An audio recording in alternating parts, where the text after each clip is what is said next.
Se trataba de Charlie McCarthy, un hombre que presentaba un show bastante sencillo. Utilizaba un muñeco para realizar un show de ventriloquismo, modificar la voz para imitar la de otro objeto o ser. No obstante, lo llamativo de sus presentaciones era el muñeco que utilizaba, el niño Edgar. Edgar representaba a un niño de 8 o 9 años de edad. Su complexión era regordeta y sus rasgos parecían demasiado expresivos. Otro de los aspectos más llamativos de Edgar era su tamaño, pues comparado con el promedio de muñecos que se utilizaban en aquella época, Edgar sobrepasaba el porte de estos. Si bien sus ojos eran de madera, no debíamos ser muy detallistas para darnos cuenta que su mirada tenía una expresión de tristeza o incluso maldad. Las presentaciones de McCarthy cobraron gran relevancia en muy poco tiempo, debido en gran parte al demostrar que era un verdadero maestro en su arte. Pues era imposible notar el más mínimo movimiento de sus labios para que su muñeco Edgar hablara. Fue este mismo talento el que lo catapultó como un artista que practicaba la brujería, pues la gente de aquellos años creyó que el hombre utilizaba algún truco maligno para hacer que Edgar hablara. Los padres, asustados, prohibieron que sus hijos fueran a presenciar el show. Otros de los mitos que se sumaron a la historia de Charlie McCarthy fue el especial cuidado que tenía con su muñeco Edgar. El artista no permitía que absolutamente nadie se acercara al muñeco. Ni los niños ni personal del trabajo, solo él podía sacarlo, tocarlo y guardarlo en su caja. Pero su espeluznante y exitosa carrera llegó a su fin una noche después de un show. Los trabajadores del teatro se acercaron al camerino para avisar que el recinto estaba cerrando y que debía retirarse. Pero nadie contestó al llamado. Debido a los mitos de terror que orbitaban sobre McCarthy, estos tenían miedo de entrar a su camarín, por lo que decidieron llamar a la policía. Cuando estos llegaron, forzaron la puerta e ingresaron. Lo que vieron los dejó atónitos. McCarthy estaba tendido en el piso, muerto y con el cuello destrozado. Luego de unos momentos los trabajadores se centraron en encontrar el muñeco, pues la primera hipótesis fue que alguien entró para robar el muñeco y lo asesinaron. No obstante, cuando abrieron la caja encontraron algo aún más terrorífico, el aterrador muñeco seguía allí. Edgar estaba boca arriba, con su característica mirada escalofriante. Los oficiales sintieron temor de tocarlo, pero debían realizar los peritajes para comprender qué había ocurrido. Al comenzar el análisis, descubrieron algo que dejaba el asesinato de McCarthy en segundo plano. El muñeco Edgar en realidad no era un muñeco, sino que se trataba del insólito cadáver. En sus pequeños dedos encontraron huellas dactilares y su rostro, para ocultar la palidez de su estado, estaba tapada con una máscara de látex. Sin duda una verdadera historia de terror. Lo peor es que todas estas inquietudes jamás serán respondidas debido a que McCarthy se llevó sus respuestas a la oscuridad de su tumba. En el año 1896, Robert Eugene Otto, un pequeño niño que vivía junto a sus padres en una casa de la localidad de Key West, Florida, recibió un regalo que le hizo una criada de la servidumbre, un muñeco de 3 pies de altura, relleno con paja, cosido con alambre y vestido con un traje blanco de marinero. El niño, a quien sus padres llamaban simplemente Gene, bautizó de inmediato al muñeco con su propio nombre, Robert.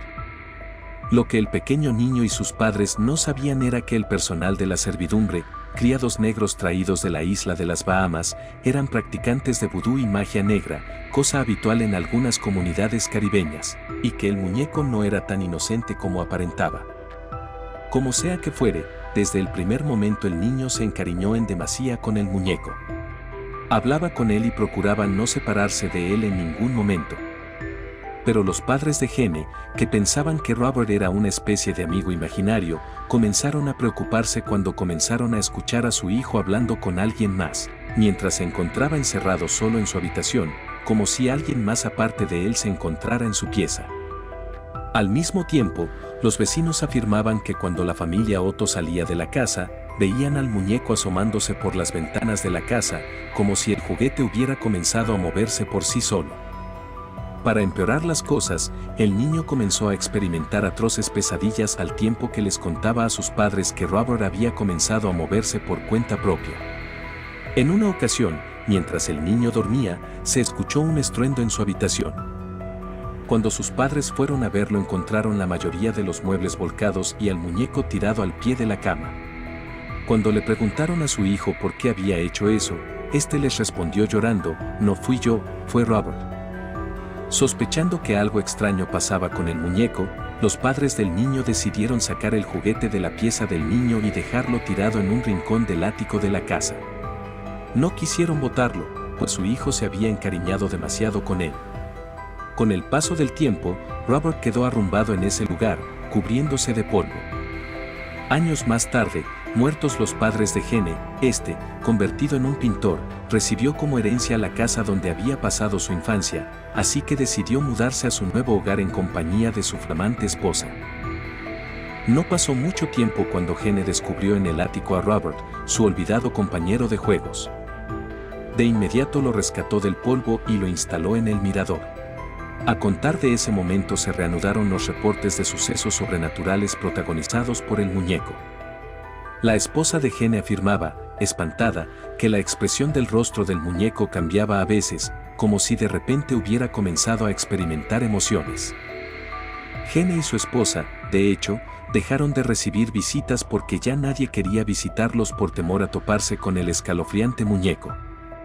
Cansado de Robert y sus travesuras, Gene decidió devolver a su viejo amigo de la infancia al ático, aunque la gente que visitaba al matrimonio afirmaba que, a veces, se escuchaban pasos en los cuartos del piso de arriba e incluso algunas inexplicables risas que se escuchaban en ciertas partes de la residencia.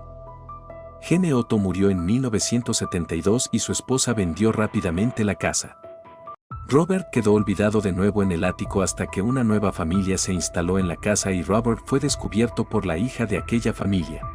Sin embargo, al parecer, la niña no pareció simpatizarle a Robert, que parecía extrañar a su antiguo dueño. La niña comenzó a gritar de terror por las noches, alegando a sus padres que el muñeco, que había sido puesto sobre su cama junto a unas muñecas, trataba de matarla. El muñeco Robert, o Robert, the Doll, según su traducción al inglés, finalmente fue sacado de la casa de la familia Otto y trasladado al Martello Gallery Key West Art and Historical Museum, lugar donde se encuentra en la actualidad. Todavía abraza su león de peluche y viste su traje blanco de marinero, pero sigue dando que hablar. Algunos trabajadores del museo afirman que en el mes de octubre el muñeco se vuelve más activo y por las noches se pueden oír golpeteos contra el vidrio de la recámara transparente donde se encuentra. Y no solo eso, pues a veces el muñeco aparece levemente recargado sobre la vitrina de exhibición, como si se hubiera movido por sí mismo. Los encargados del museo y la misma leyenda que rodea al muñeco Robert afirman que los visitantes deben pedirle permiso si quieren sacarle una foto, pues de lo contrario una posible maldición podría recaer sobre estos. Se comenta, de hecho, que la gran cantidad de cartas y fotografías que pueden verse pegadas en las paredes del cuarto donde se encuentra Robert son solicitudes de gente que lo fotografió sin permiso y que le ruegan que les levante la maldición que parece haber caído sobre ellos. Estos extraños sucesos inspiraron la película Chucky, la famosa película que trata precisamente de las macabras travesuras cometidas por un muñeco diabólico que es regalado a un inocente niño. Anne-Elise Michel, cuando tenía 16 años, empezó a convulsionar de la nada y se le diagnosticó epilepsia. Presentó, además, un cuadro de depresión profunda y la hospitalizaron. A los 20 años, ya no toleraba ver objetos religiosos y había comenzado a oír voces. Anne-Elise y su familia estaban convencidos de que tenía un demonio dentro. Estaban tan convencidos que se negaron a continuar con los medicamentos indicados en el hospital y comenzaron a buscar ayuda en la iglesia. Anne-Elise Michel fue una joven alemana nacida el 21 de septiembre de 1952, conocida por su trágica historia que involucra supuestas posesiones demoníacas y un desenlace fatal. Su vida corta pero intensa se convirtió en un caso controvertido y conmocionante que atrajo la atención tanto de la sociedad como de la comunidad médica y religiosa. Anne-Elise creció en una familia católica devota en Klingenberg, Baviera, Alemania. Desde joven, mostró signos de devoción religiosa y se destacó por su comportamiento introvertido. Sin embargo, a la edad de 16 años, en 1968, su vida dio un giro inesperado cuando comenzó a experimentar episodios inexplicables. Anneliese se informó de ver visiones y escuchar voces que le decían que estaba condenada y que iba al infierno. Este comportamiento preocupó a sus padres, quienes buscaron ayuda primero en profesionales médicos. Anneliese fue diagnosticada con epilepsia, un trastorno neurológico que causa convulsiones. A pesar de recibir tratamiento médico convencional, sus síntomas persistieron y empeoraron con el tiempo. Desesperados y frustrados por la falta de mejoría, sus padres, Joseph y Anna Michel, buscaron la ayuda de la Iglesia Católica. Creían que la situación de su hija estaba relacionada con posesiones demoníacas y solicitaron exorcismos. El padre Arnold Rance y el pastor Ernstall llevaron a cabo 67 sesiones de exorcismo durante 10 meses, desde 1975 hasta 1976. La tragedia alcanzó su punto culminante el 1 de julio de 1976, cuando Anneliese Michel falleció a la edad de 23 años debido a deshidratación severas.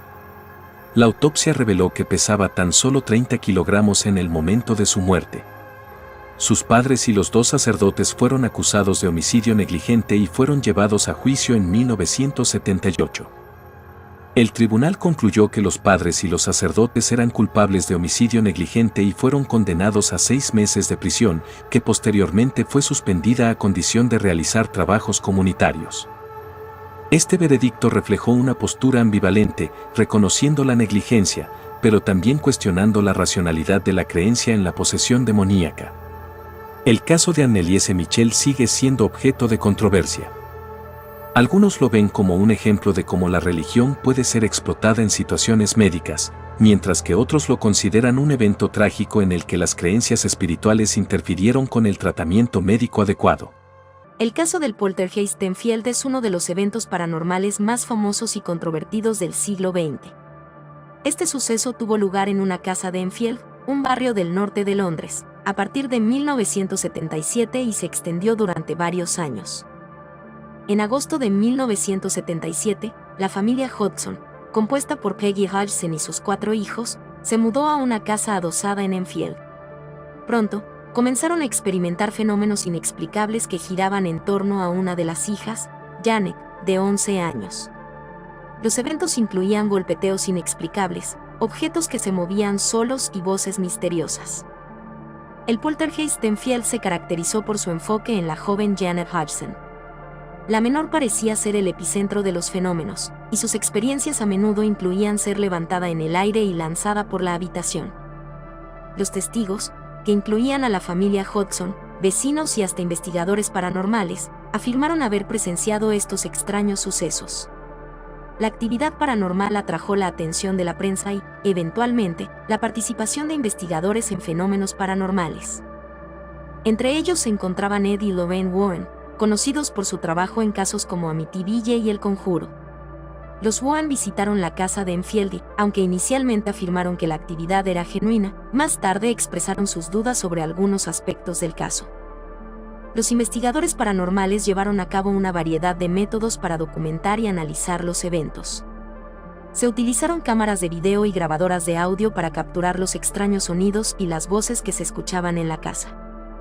Además, los testigos fueron entrevistados y se recopilaron testimonios para tratar de comprender mejor la naturaleza del poltergeist de Enfield. A pesar de la atención mediática y los esfuerzos de los investigadores, el caso de Enfield no estuvo exento de críticas y escepticismo. Algunos sugirieron que los fenómenos podrían haber sido una farsa creada por los propios miembros de la familia Hodgson, mientras que otros argumentaron que Janet podría haber estado actuando para llamar la atención. Las críticas también se centraron en la inconsistencia de los eventos. Algunos testigos afirmaron haber presenciado fenómenos genuinos, mientras que otros sugirieron que la actividad era inconsistente y que algunos eventos podrían haber sido fabricados o exagerados. Los fenómenos que rodearon al poltergeist de Enfield eran variados y, a menudo, impactantes. Los Halsen y otros testigos afirmaron escuchar golpeteos y ruidos inexplicables, como golpes en las paredes y en el techo. Estos sonidos a menudo ocurrían sin una explicación aparente. Se informó sobre objetos que se movían solos en la casa. Esto incluía juguetes, muebles ligeros y otros objetos que, según los testigos, se desplazaban sin intervención humana. Janet Hodgson, la niña de 11 años, fue testigo de levitaciones inexplicables. En algunas ocasiones, afirmó ser levantada del suelo y lanzada por la habitación de manera violenta. Se grabaron voces y sonidos extraños en la casa utilizando grabadoras de audio. Algunos de estos sonidos parecían tener origen desconocido y no podían ser atribuidos a ninguna fuente externa. Se tomaron fotografías en las que se afirmaba que se capturaban fenómenos paranormales. Sin embargo, la autenticidad de estas imágenes fue cuestionada por los escépticos. El caso de Enfield generó intensas controversias y debates en el ámbito paranormal y más allá. Varias personas, incluyendo algunos investigadores, acusaron a la familia Hodgson de fabricar los eventos para llamar la atención o ganar notoriedad. Se señaló que algunas de las fotografías y grabaciones de audio podían ser fácilmente manipuladas. Aunque muchos testigos afirmaron haber presenciado eventos genuinos, hubo discrepancias sobre la autenticidad de ciertos incidentes. Algunos investigadores y críticos argumentaron que las inconsistencias en los relatos y la falta de evidencia concluyente socavaban la credibilidad del caso.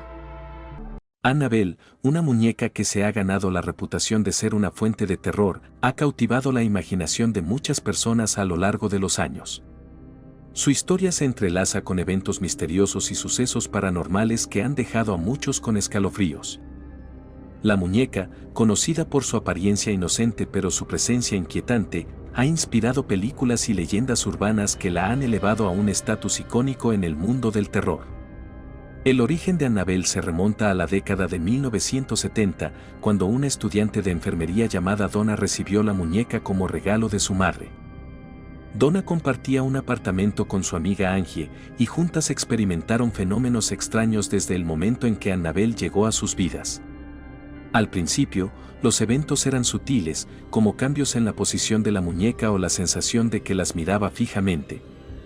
Sin embargo, con el tiempo, los sucesos se volvieron más intensos y aterradores. Las jóvenes notaron que Annabelle parecía cambiar de lugar por sí misma, a veces encontrándola en habitaciones diferentes sin explicación. También descubrieron mensajes escritos en pedazos de papel que afirmaban ser escritos por la muñeca, aunque no tenían explicación de cómo eso podía ocurrir. La situación alcanzó su punto máximo cuando encontraron gotas de sangre en las manos de la muñeca de porcelana, lo que las llevó a buscar la ayuda de un médium.